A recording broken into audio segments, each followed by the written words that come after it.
तृतीया जुगर मनीषर आयुष कमी हो गला केते ना 10,000 वर्ष आयुष कमी गला नहीं एवं से त्रेता जुगरे प्रभु कले तृतीया जुगर मनीष संसार भीतर रही परिवार भीतर रही स्त्री पिला छुआ धरी ये तेलरण संसार भीतर सुखरे शांति जदि रही चाहूनी भगवत प्राप्त करी झुनी जन्मर मुक्ति पाइबा चाहूच ना तुम सहज सरल बाट हो कौन यज्ञ यज्ञ यज्ञ तृतीया जुग हूँ यज्ञ प्रधान जुग सत्य करिले तपस्या जुग सत्य करिले तपस्या जुग त्रेतयारे पुणी जे जाग यज्ञ त्रेतयारे पुणी जे जाग यज्ञ सत्य जुगर लोक माने तपस्या द्वारा मुक्ति पाउथिले भगवत दर्शन मिलुथिला त्रेतया जुगरे तपस्या नुह यज्ञ होम करके मुक्ति पाउथिले भगवत कृपा मिलुथिला भगवत दर्शन मिलुथिला ईश्वर साक्षात मिलुथिला यज्ञ होम करबा द्वारा तृतीया जुगर लोक माने यज्ञ होम करुथिले यज्ञ हेउजी 33 कोटी देवतांगर मोह मन रखो ए कथा जोडी यज्ञ हेउथाय तार 8 किलोमीटर पर्यंत वातावरण शुद्ध हो जाए एवं यज्ञ द्वारा 5टी ऋण रु आमको मुक्ति मिले जो माने यज्ञ को तन मन धन दे साहाय्य सहयोग करती एवं पूर्णाहुति यज्ञर पूर्णाहुति जो माने समस्ते जोग दियंती समस्ते लक्षे काम को पछरे पकई यज्ञर पूर्णाहुति जे दर्शन करते ना मन रखते ये कथा जन्म जन्मांतर पाप तांकर नाश हो जा तो सेही यज्ञ को साहाय्य सहयोग तन मन धन दे कले प्रथमे मातृ ऋण आमको मुक्ति मिली था द्वितीय ऋण हूँ पितृ ऋण मुक्ति पाई था तृतीय ऋण हूँ गुरु ऋण चतुर्थ ऋण हूँ देव ऋण पंचम ऋण हूँ ऋषि ऋण ये 5टी ऋण रु आमको मुक्ति मिले जदि यज्ञ को तन मन धन दे आमे साहाय्य सहयोग करुथिबा आज एठारे ए ज्ञानी गुणी मंडली ये पवित्र क्षेत्र रे जे विश्व रूपा शक्त महायज्ञ जदि करा जाउची बलराम प्रसाद ग्राम रे बा अंचल रे आपण भावंतु अहोभाग्य कारण ये मालिका वर्णित यज्ञ ये यज्ञ किए मनुर सृष्टि करी नाही प्रभु ये ना देइचंदी प्रभु ना देइचनी कली जुगरे ओडिशा भूखंड रे को जिल्ला रे को स्थान रे को नाम रे को यज्ञ हबो ये प्रभुंग द्वारा विधि निर्दिष्ट ये मनीष द्वारा रचित नुह ये को मनीष ये यज्ञ को रचना करी नाहंती यज्ञर ना मनीष देई नाहंती मालिकारे अच्युतानंद लिखिचंदी 600 वर्ष तले जाको प्रभु ए नाम निरूपण करिचंदी एई जिल्ला रे एई अंचल रे एई स्थान रे एई यज्ञ हबो आपणकर बलराम प्रसाद अंचलर अधिवासी माने अंचलवासी माने निजको धन्यवाद मने करतु भाग्यवान मने करंतु जे आपणकर ए क्षेत्र रे प्रभु एठार यज्ञर आयोजन करचनी केते बड़ कथा बोल चरमनाथ गुरु स्वामी की आउ द्वापरे लीला खेला पुणी मान द्वापरे लीला रंग पुणी मान कली जुगरे नाम संकीर्तन कली जुगरे नाम संकीर्तन तेणु तृतीया जुग गला आसिला द्वापर जुगरे कली जुगर द्वापर जुगर लोक मानकर प्राण शक्ति रहिला कोउटी अस्थिगत प्राण हाड़रे रहिला प्राण मज्जारु आसी हाड़रे रहिला प्राण तो से द्वापर जुगर मनीषर आयुष कमी होगा 1000 वर्ष रे द्वापर जुगर मनीष परिवार संसार भितर रही स्त्री पिला छुआ धरी तेलरण संसार भितर सुखरे आनंद जदि चलिया चाहूच तुम सहज सरल बाट हूँ कौन द्वापरे परिचर्यायाम ये 3 गोटी जुग चलीगला आसला कली जुगरे मनीषर प्राण शक्ति रहा कौटी अच्युतानंद लिखिले मालिकारे चर्म रक्त मांस रे जे प्राण छी राम सकड़ी रे ध्यान बढ़िब जे काम से सकड़ी रे ध्यान बढ़िब जे काम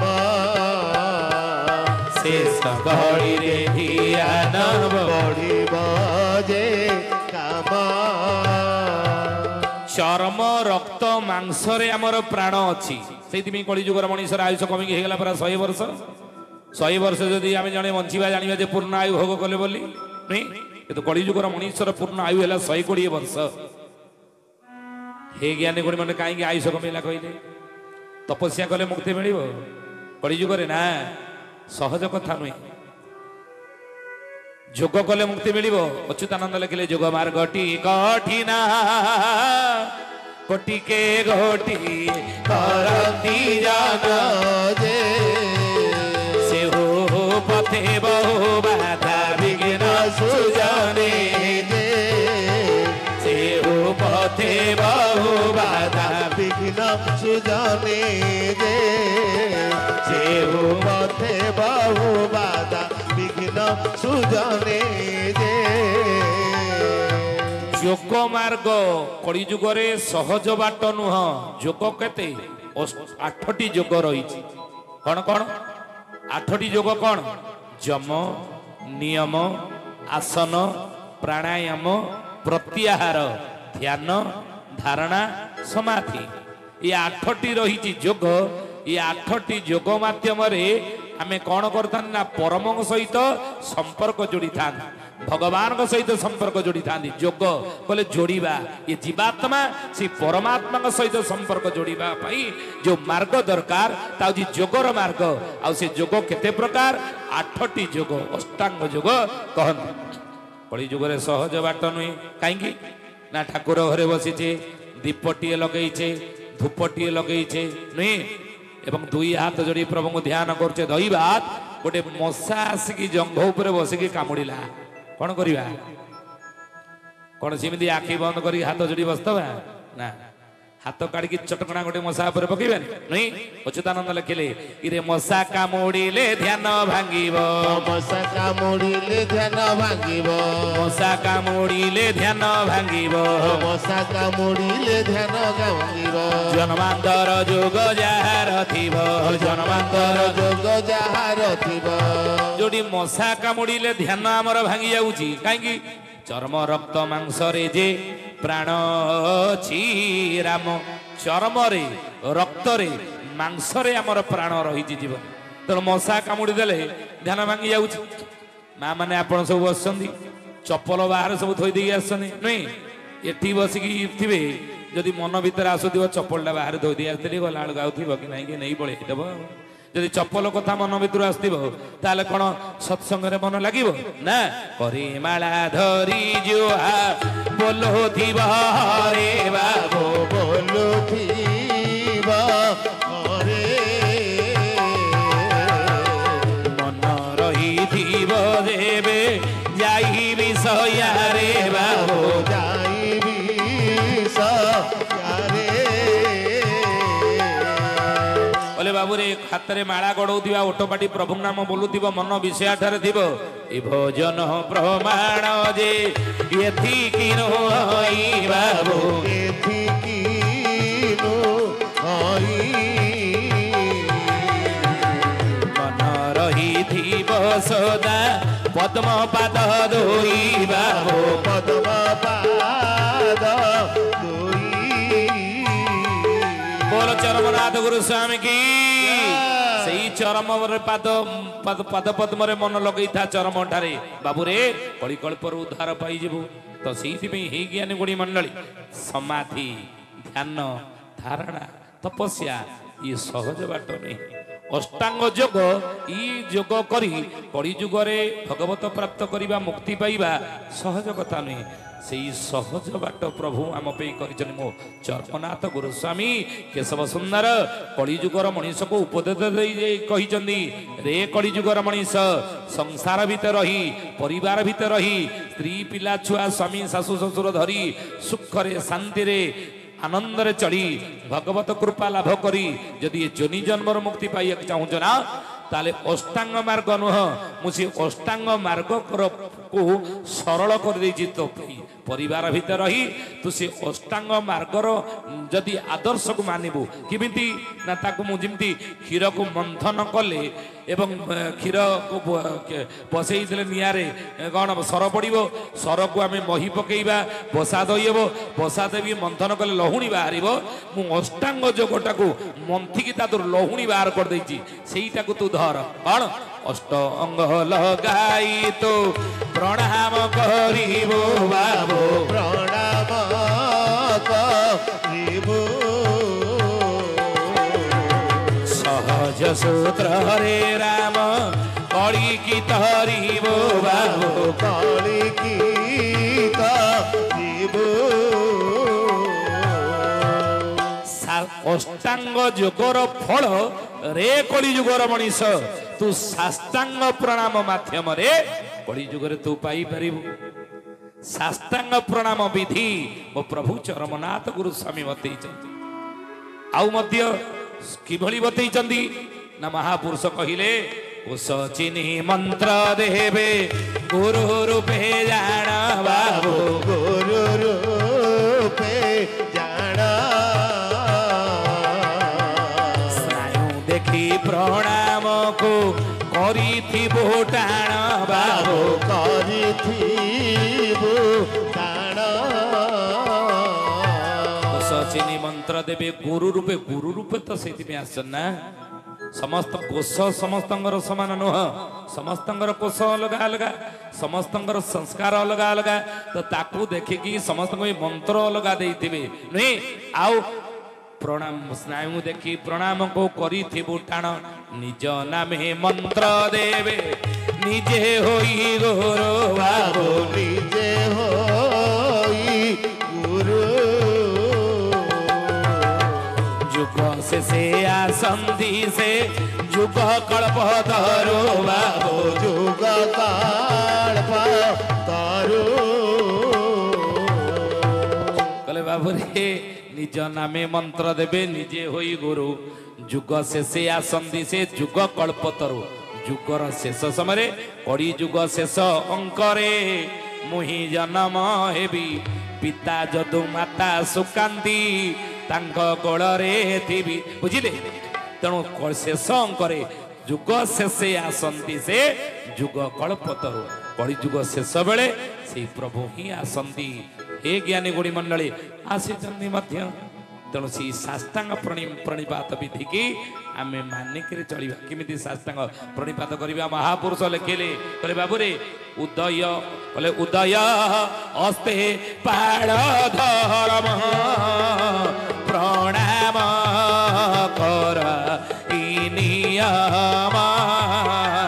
गोविंद गोविंद गोविंद पदुगाळुचे मकरंद मालिकार नाम है 24 पटल 24 पटल अच्युतानंद महापुरुष लेखिले ज्ञानी गुणी मंडल अनेक शरीर तत्व रही सरतत्व महापुरुष अनेक कथा लिखिं किंतु सकाळ बिछणार उठा ठार राति शोवा पर्यंत कौन करवा उदय अस्तरे पालय धर्म कौ धर्म पालन करेंगे ना 10 दी साखी मनरो धर धर्मर की गोविंद गोविंद गोविंद पदुगाळुचे मकरंद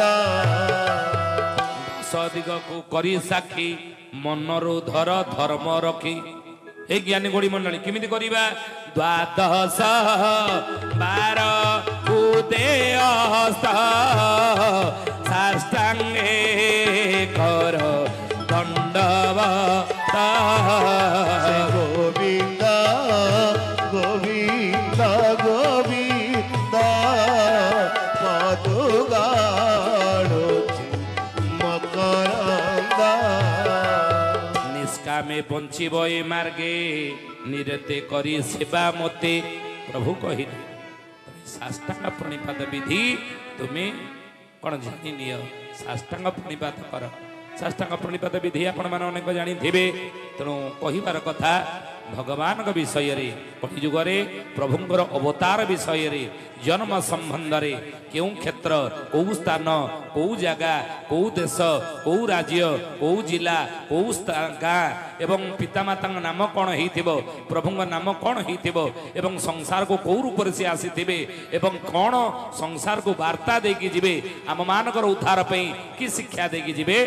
ମାଳିକାରେ ପଞ୍ଚସଖା ମାନେ ଯାହା ଲେଖିଥିଲେ 600 ବର୍ଷ ତଳୁ କାଗଜ କଲମରେ ଯେତେବେଳେ ଉଦ୍ଭାବନ ହେଇନଥିଲା ତାଳପତ୍ର ଲେଖନେ ଯାହା ଲେଖିଥିଲେ ଆପଣମାନଙ୍କୁ ମାଳିକା ପ୍ରମାଣ ଆମେ ଦେଲୁ ନିଜ ମନରୁ ଆମେ କହିଲୁ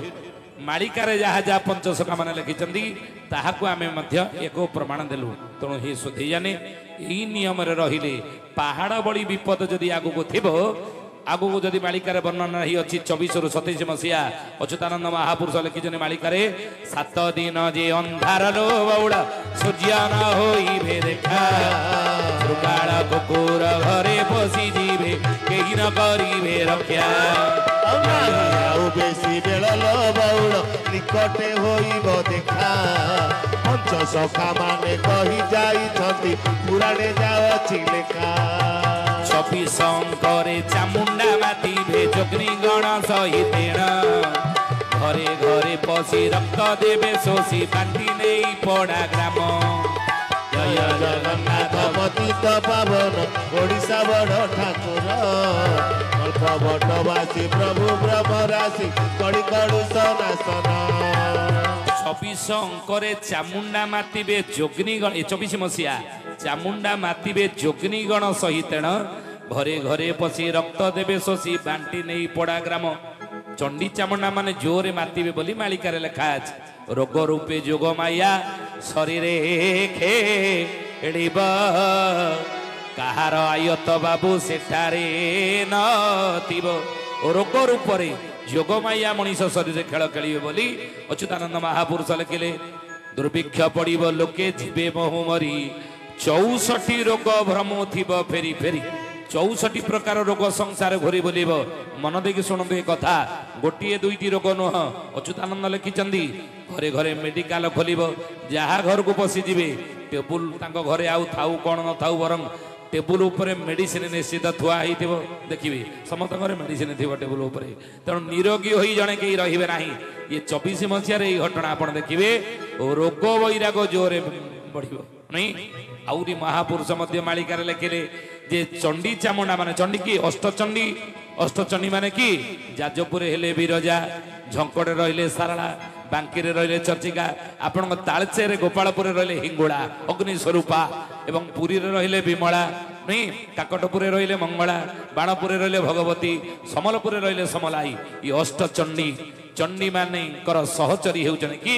ଯୋଗିନୀ ମାନେ ଭାରତ ବର୍ଷରେ 4ଟି ଯୋଗିନୀ ପୀଠ ରହିଛି ଗୋଟିଏ ହେଉଛି ଓଡ଼ିଶାରେ 3ଟି ହେଉଛି ମଧ୍ୟପ୍ରଦେଶରେ ଓଡ଼ିଶାରେ କୋଉଠି ରହିଛି ନା ଓଡ଼ିଶାରେ ହେଉଛି ଆମର ଭୁବନେଶ୍ୱରର ହୀରାପୁର ଆପଣ ଜାଣିଥିବେ ଖୋର୍ଦ୍ଧା ଜିଲ୍ଲା ହୀରାପୁର ଗାଁ ଉତ୍ତରା ଛକରୁ ଭିତରୁ ଗଲେ ତେଣୁ ଅଚ୍ୟୁତାନନ୍ଦ ସେଇଥିପାଇଁ ମାଳିକାରେ ଲେଖିଲେ ଜଗତେ ପଡ଼ିବ ଦୁଃଖ ଲୋ ବଉଳ ବିରଜା ଦେଲେ ଡାକ 64 ଯୋଗିନୀ ସଙ୍ଗତରେ ଘେନି ସଂସାରେ ବଢ଼ିବ ଦୁଃଖ କଳଙ୍କି ରୂପକୁ ଧରିଲ ବଉଳ କଳା ଧଳା ଘୋଡ଼ା ଚଢ଼ି